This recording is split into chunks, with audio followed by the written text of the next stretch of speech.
বিজেপির নেতাদের মদতে কম বয়সী একাংশ বিচ্যুত যুবক, বিপথে পরিচালিত যুবক, যাদেরকে আমরা দুর্বৃত্ত বা দুষ্কৃতী বলি, তারা বাবার বয়সী এই সমস্ত প্রবীণ মানুষদের এই ধরনের আচরণ করছে। তাদের সঙ্গে ভিডিও নীরবতা পালন করছে। আমাদের আপত্তি, পুলিশ কেন আছে? পুলিশের ভূমিকা কোথায়? পুলিশ দাবি করবে আইন রক্ষা করো, শৃঙ্খলা রক্ষা করো, নির্বাচন অবাধ করো। এসপি সাহেব, ডিএম সাহেব কালকে অনেক কথা বললেন। আপনাদের কাছে খবর নেই? খবর যদি থাকে তাহলে সত্য চেপে গিয়েছেন যে সন্ত্রাস করছে বিজেপি। আপনারা জানেন, জেনেও আপনারা বলছেন শান্তিপূর্ণ পরিস্থিতি। এটা সত্যের অপরাধ, এটা সত্যের অপরাধ। আর যদি আপনারা না জেনে থাকেন তাহলে চেয়ার হোল্ড করছেন কেন? DM, SP, director general of police, chief secretary, home secretary, আপনারা অ্যাডমিনিস্ট্রেশন, অ্যাডমিনিস্ট্রেটিভ এক্সিকিউটিভ, আপনাদের জানা উচিত হোয়াট ইজ গোয়িং অন। এই নির্বাচনের আগে শুধু কি পশ্চিম জেলার গান্ধীগ্রাম, বামুটিয়া, পশ্চিম জেলার মোহনপুর, পশ্চিম জেলার জিরানিয়া, হলদাগরতলা, ধুকরি গতকাল আমাদের নেতৃত্বকে আটকে রেখেছে, নমিনেশন পেপার তুলতে গিয়েছিল। এই হচ্ছে পরিস্থিতি। দৃষ্টি আকর্ষণ করেছি, চিঠি দিয়েছি ইলেকশন কমিশনারকে, জানিয়েছি। জানেন না, বলতে পারবেন না। আমাদের নেতৃত্ব, রাজ্য নেতৃত্ব আজকেও গেছেন ইলেকশন কমিশনের কাছে। এই চলছে। শুধু কি পশ্চিম জেলায়? বিলোনিয়ার রাজনগরে কালকে সিপিআইএম রাজ্য সম্পাদক মন্ডলীর সদস্য, প্রাক্তন বিধায়ক, মুখ্য সচেতক সুধন দাস, তার নেতৃত্বে আমাদের নারী পুরুষরা শান্তিপূর্ণ পদ্ধতিতে, ইভেন উইদাউট ফ্ল্যাগস্টিক, ফ্ল্যাগ পর্যন্ত দেননি, সেখানে নমিনেশন দিতে গেছে। তাদেরকে বেধড়ক পিটিয়েছে, ধারালো অস্ত্র নিয়ে ঝাঁপিয়ে পড়েছে, লাঠি সোটা ইট নিয়ে। কোথায় বিলোনিয়ার এসডিপিও? কোথায় সেই থানার ওসি? ওই inactive director general of police, you have to answer. আমি আপনার কাছে অ্যান্সার চাই। এই দাবি আমাদের। এই চলেছে কালকে রাজনগরে, তারপরে কমলপুরের সালেমা, কমলপুরের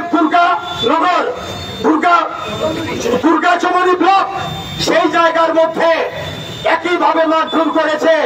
হসপিটালে মৃত্যুর সঙ্গে পাঞ্জা লড়ছে, রক্তাক্ত, গলা কেটে দিয়েছে, মাথা ফাটিয়ে দিয়েছে। অতএব এই চলছে এখানে। এবং শুধু তা না, এই রাজ্যের বিভিন্ন ব্লকের মধ্যে বিশাল করে অন্যান্য যতগুলি ব্লক আছে সবগুলো ব্লক বিজেপির দুর্বৃত্তরা দখল করে রেখেছে। গেইটের মধ্যে, সিঁড়ির মধ্যে, বিডিওর রুমে। নৈরাজ্য আর কাকে বলে? নৈরাজ্য আর কাকে বলে? এই নৈরাজ্য ত্রিপুরাতে চলছে 6 বছর ধরেই আমরা দেখছি। 18 সালের পরে এই রাজ্যে কোনো ভোট নাই। আমরা বলি বিজেপি সরকার থাকা মানে ভোট না থাকা। Yes BJP, no vote. Yes BJP, no vote. আমরা বুঝে ফেলেছি। গত 6 বছর ধরে একটা নির্বাচনে আমরা ভোট দিতে পারি না। সর্বশেষ নিকৃষ্টতম প্রমাণ হচ্ছে গত লোকসভা এবং বিধানসভার উপনির্বাচন। পুলিশ জানে না, বলতে পারবে না। তাদের সঙ্গে দেখা করে টাইম টু টাইম বলেছি, চিঠি দিয়েছি, বিক্ষোভ দেখিয়েছি। পুলিশ ভয় পাচ্ছে। তাইলে সংবিধানের নামে শপথ করে চাকরি করছে পুলিশ, প্রেসিডেন্টস কালার পুলিশ, এই দপ্তরে বসে আছেন। তাহলে পরে মানুষের গণতান্ত্রিক ভোটাধিকার যদি রক্ষা করতে না পারেন তাহলে আপনাদের যোগ্যতাটা কোথায়?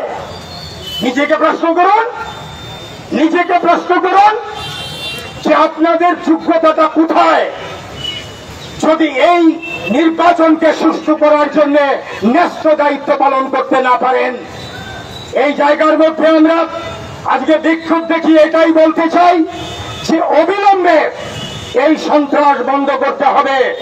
ত্রিস্তর পঞ্চায়েত নির্বাচন সুষ্ঠুভাবে সম্পন্ন করার জন্য রাজ্য পুলিশ এবং ইলেকশন কমিশনকে যুগপৎ সাংবিধানিক দায়িত্ব পালন করতে হবে এবং এই ভোটকে প্রহসনে পরিণত করার বিজেপির যে চক্রান্ত, এই যে মারমুখী আচরণ, গণতন্ত্র হত্যার যে ভূমিকা, এই হত্যাকারী ভূমিকা, এর বিরুদ্ধে প্রশাসনকে, জেনারেল অ্যাডমিনিস্ট্রেশন এবং পুলিশ অ্যাডমিনিস্ট্রেশন একসঙ্গে পদক্ষেপ করতে হবে, এই দাবি রাখছে।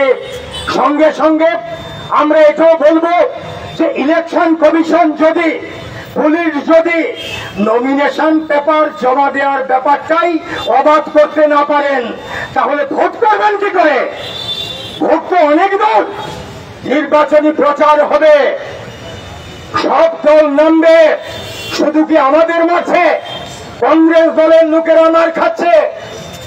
এমনকি বিজেপির নিজের ঘরের মধ্যে আগুন লেগেছে, বিজেপির নিজের ঘরে আগুন লেগে ওদের নিজেদের রক্ত চুষছে নিজের লোকেরা।